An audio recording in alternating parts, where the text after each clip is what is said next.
Hello, in front of me I've got Xiaomi Redmi A1 Plus and Samsung Smart TV. In this video I'll show you how to cast screen from smartphone to TV using YouTube app.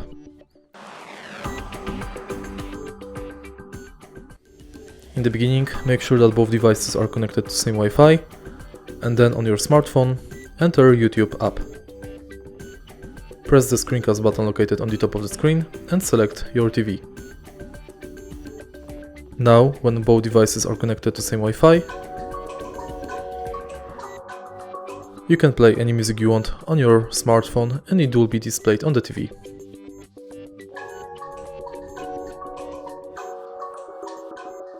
If you want to stop the connection, again press this button and select disconnect. And that's it. If you find this video helpful, please leave like, comment and subscribe.